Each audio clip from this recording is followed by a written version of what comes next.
तो आदाब, नमस्कार, गुड इवनिंग, सत श्री अकाल। एक बार फिर आप तमाम लोगों का स्वागत है क्राइम तक की कहानी के इस एपिसोड में। उम्मीद है पूरी फैमिली अच्छी होगी, अपना ख्याल रख रही होगी। अब आते हैं आज की कहानी के ऊपर। आज की कहानी 90 के दशक की कर्नाटक की कहानी है। शायद एक वेब सीरीज या कुछ आने वाला है इस पर। जैक द रीपर की कहानी मैंने आपको सुनाई है। लंदन का एक सीरियल किलर जिसके बारे में कोई नहीं जानता था। इंडिया में अगर किसी को जैक द रीपर का नाम दिया गया है तो इसी कहानी के विलन को दिया गया है। उमेश रेड्डी इस कहानी का विलन है। एक ऐसा विलन, फिर वहां पे बात हमारे कानून की भी आती है। बरसों हो गए इंतजार कर रहा है कि वो कब फांसी पे चढ़ेगा, लेकिन वो तारीख ही नहीं आ रही है जिस तारीख पर उसको फांसी पे चढ़ाया जाए। ये वो सीरियल किलर है जो एक तरह से दिमागी रूप से उसके बारे में क्या कहें। कुछ एक नया शब्द आया था कि ये ट्रांस ड्रेसर है, मतलब अपोजिट सेक्स के कपड़े पहनने का जिसको शौक होता है। 3 लड़कियों के, महिलाओं के अंडरगारमेंट्स पहना करता था। बल्कि जब कई बार गिरफ्तार हुआ और पुलिस ने तलाशी ली तो अंडरगारमेंट्स अंदर महिलाओं के ही पहने हुआ था। जब इसके घर पे दबिश दी गई, वहां से कपड़ों का गट्ठर मिला जिसमें सारे महिलाओं के अंडरगारमेंट्स और कपड़े थे। 3-4 बार पुलिस को चकमा देकर ये भागा, और जब जब ये भागा पुलिस कस्टडी से, इसने तब 2-3 और मर्डर और रेप किए। तो अगर पुलिस की भी लापरवाही ना होती, इसको ढंग से पकड़ा रहा होता, तो शायद 8-10 लोगों की तो जान बच जाती। गुजरात, कर्नाटक, जम्मू कश्मीर, इन सब जगहों पे इसने वारदात की। बाकायदा सीआरपीएफ में नौकरी की, उसके बाद भाग कर आया। फिर एक और जगह पे इसने डीएआर में काम किया, डिस्ट्रिक्ट आर्म्ड जो रिजर्व, और वहां से निकला हुआ एक शख्स इस देश का जैक द रिपर बनता है। तो आज की कहानी इसी जैक द रिपर यानी उमेश रेड्डी की कहानी। हालांकि उसके बहुत सारे नाम हैं। कुछ लोग उमेश रेड्डी कहते हैं, कुछ उसका नाम राजुलू रखते हैं, कुछ रमेश रखते हैं, कुछ वेंकटेश रखते हैं। 1959 में उमेश रेड्डी का जन्म कर्नाटक के चित्रदुर्ग इलाके में होता है। इसके बाद उसकी ज़िंदगी के बारे में ज़्यादा कहानी सामने नहीं आती। ये बड़ा होता है। बड़ा होने के बाद इसकी नौकरी सीआरपीएफ में गार्ड के तौर पर लग जाती है। सीआरपीएफ में नौकरी लगने के बाद इसकी पोस्टिंग होती है जम्मू कश्मीर में। जम्मू कश्मीर में ये कमांडेंट हाउस में गार्ड के तौर पर काम कर रहा होता है। पहला जुर्म उसने वहीं किया। उस कमांडेंट हाउस में एक सीआरपीएफ के सीनियर अफसर की बेटी के साथ इसने रेप करने की कोशिश की। इत्तेफाक से कुछ लोगों ने देख लिया, शोर हुआ। वहां पे वैसे ही सिक्योरिटी रहती है, सीआरपीएफ, सारी चीजें। तो इसे मौके से ही रंगे हाथ पकड़ लिया गया। पकड़ने के बाद अब इसके ऊपर इसको पुलिस और बाकी जगह भेजना ही था, लेकिन पहली बार ही पहला जुर्म करने के बाद वो भी सीआरपीएफ की कस्टडी से ये भाग निकला। सीआरपीएफ ढूंढती रही, फिर इसका कोई सुराग नहीं मिला। ये भाग कर कर्नाटक आ गया। कर्नाटक आने के बाद 1996 में इसने डीएआर यानी कि district arm reserve force join किया। अब इसने अपना नाम, पता, हुलिया, आइडेंटिटी सब छुपाई, तभी इसको ये नई नौकरी मिली, वरना सीआरपीएफ में ये वांटेड था। और उस वक्त 1996 की बात है, शायद इतनी ज़्यादा इसकी आईडी और इसके बारे में इतनी जांच और ये सारी चीज़ें की नहीं गई। तो बड़ी आराम से ये सीआरपीएफ में क्राइम करने के बाद डीएआर में आकर नौकरी करने लगा। डीएआर में नौकरी करने के बाद अब इसके दिमाग में वही था कि बस मुझे रेप करना है और मर्डर करना है। इस शुरुआत से ही इसके दिमाग में ये खुराफात चलता था।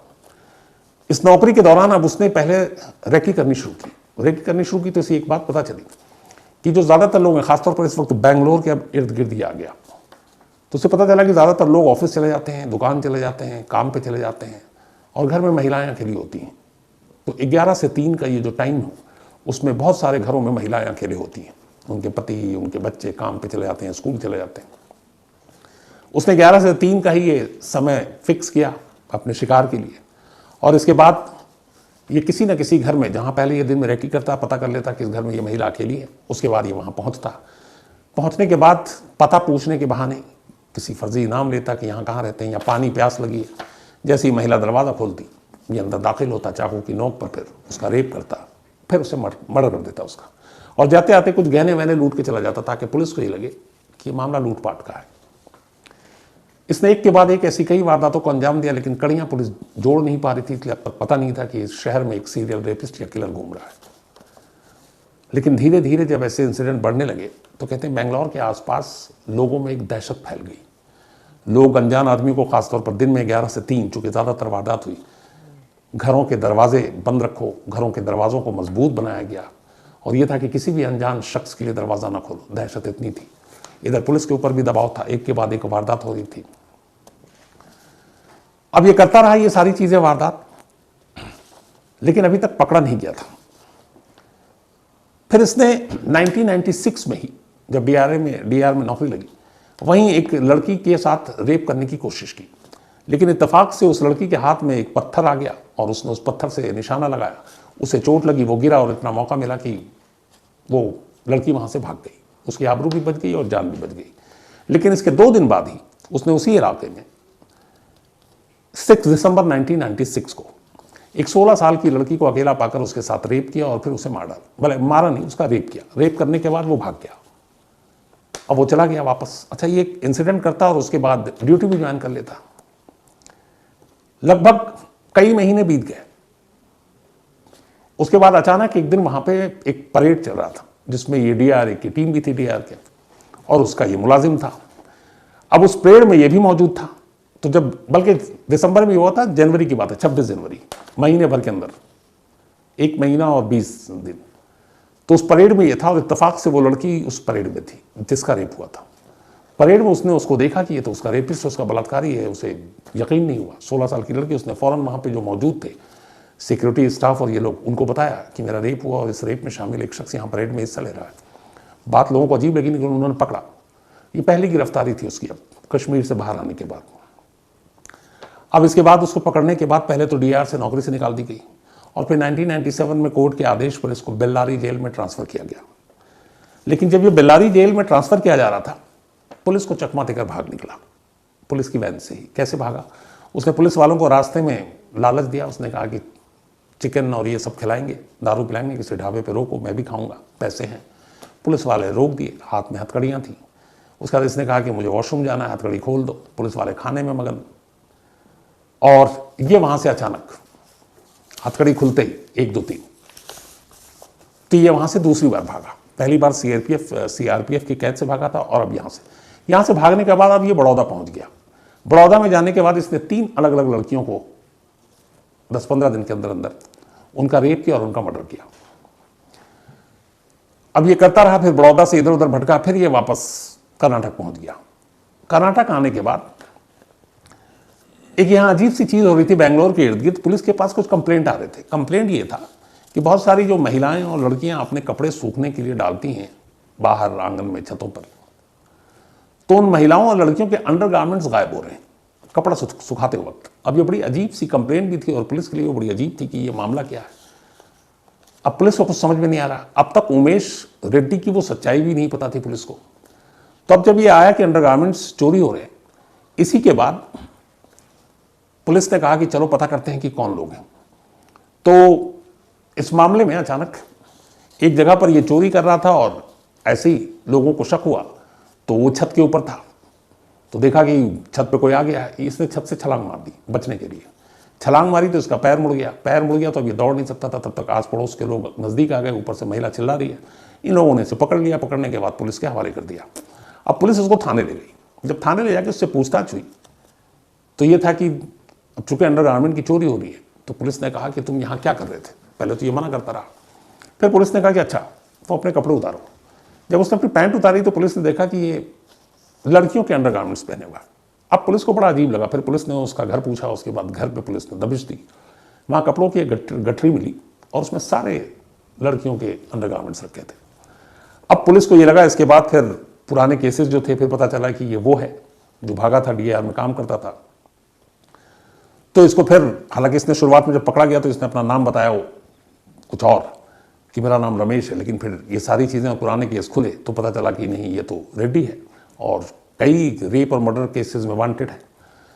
तो फिर इसको पकड़कर अब पुलिस ने अदालत के सामने पेश किया और पेश करने के बाद इसको जेल में भेज दिया गया।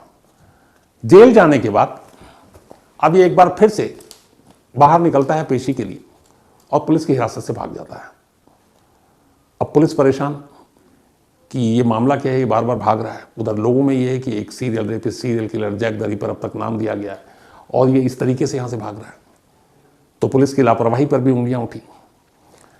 लेकिन भागने के बाद उसने फिर एक रेप किया और फिर मर्डर किया। इस दौरान में उसने एक इनकम टैक्स के बड़े अफसर की वाइफ का भी मर्डर किया। अब जब ये इनकम टैक्स की वाइफ की मर्डर की खबर आई तो फिर और भी ज़्यादा सनसनीखेज खबर बन गई, हेडलाइन खबर चल रही है। तो अब ये हुआ कि इसके पीछे लोग पड़ गए, लेकिन अब ये 1999 में भागा था आखिरी बार। अब इसके बाद इसको पुलिस तलाश रही है, मिल नहीं रहा है।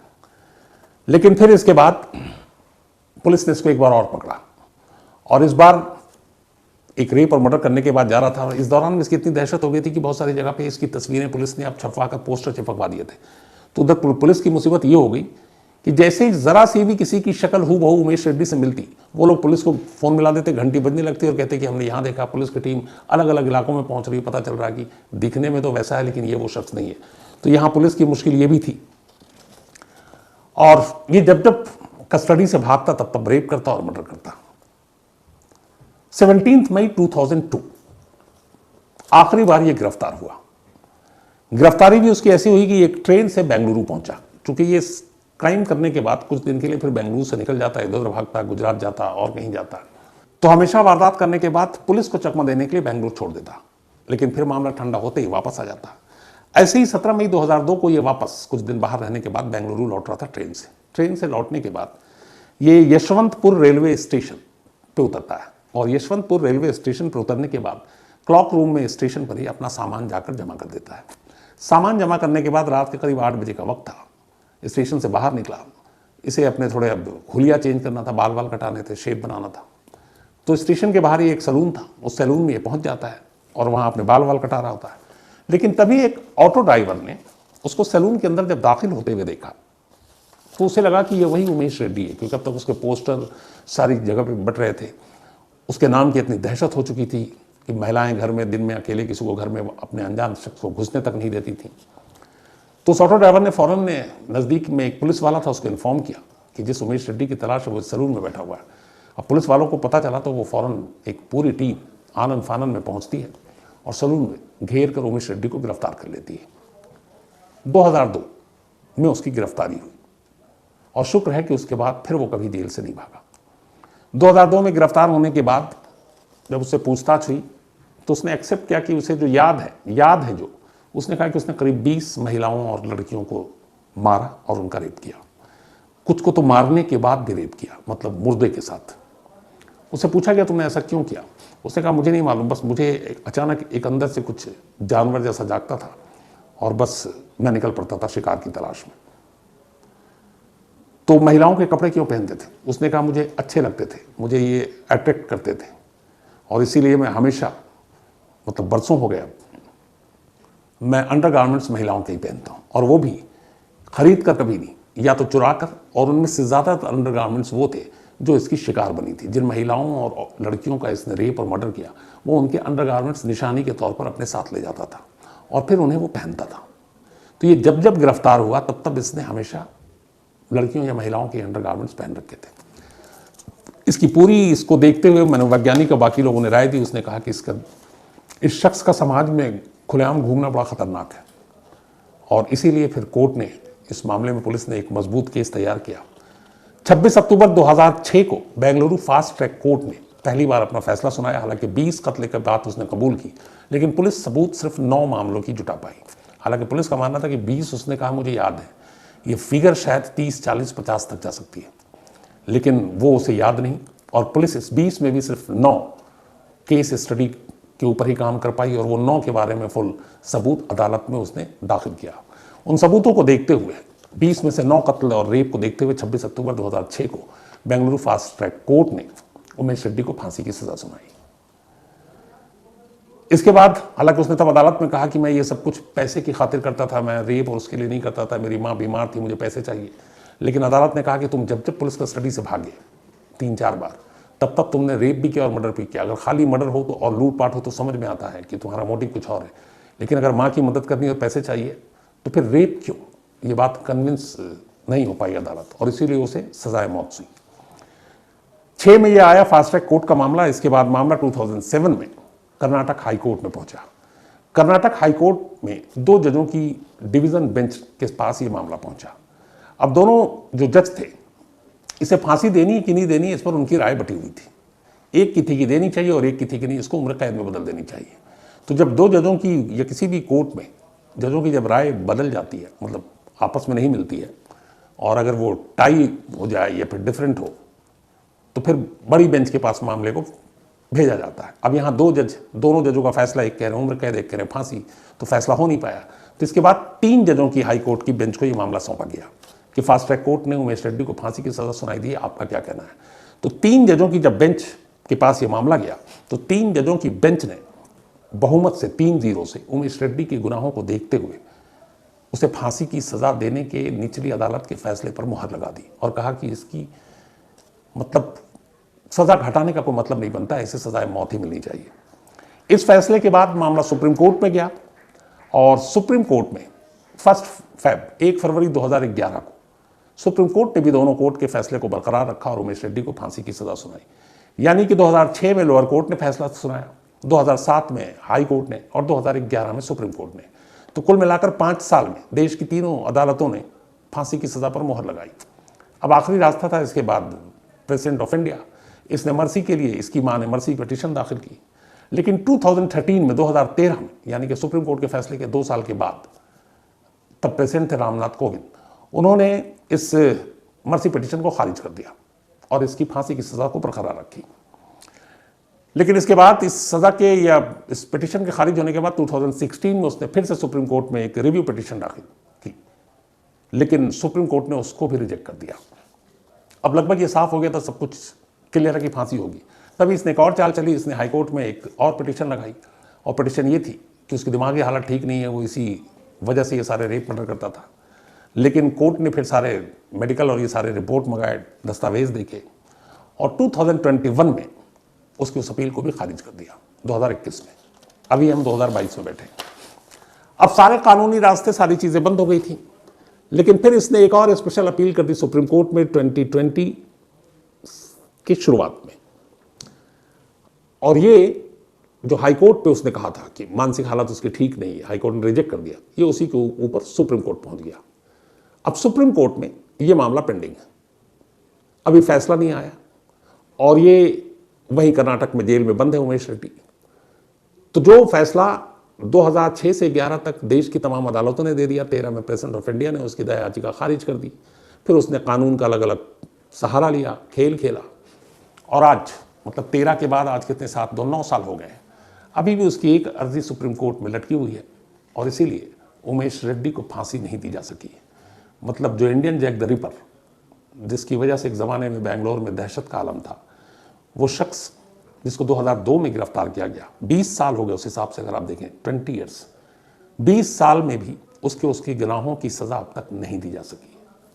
कई बार कानून और सुस्त रफ्तारी और इस तरह के फैसलों में देरी को लेकर हम लोग उंगलियां उठाते रहते हैं। ये केस बिल्कुल फिट बैठता है कि 20 साल हो गए और 20 साल में एक ऐसा शख्स जो खुद कबूल करता है कि उसने 20 से ज़्यादा लड़कियों और महिलाओं का रेप और कत्ल किया, उसे फांसी पर चढ़ाया नहीं जा सका है। तो आज कहानी में इतना ही, लेकिन कहानी खत्म करूं उससे पहले वही अपना सिलसिला। आज हार्दिक हर्षोत इनका जन्मदिन है, तो हैप्पी बर्थडे।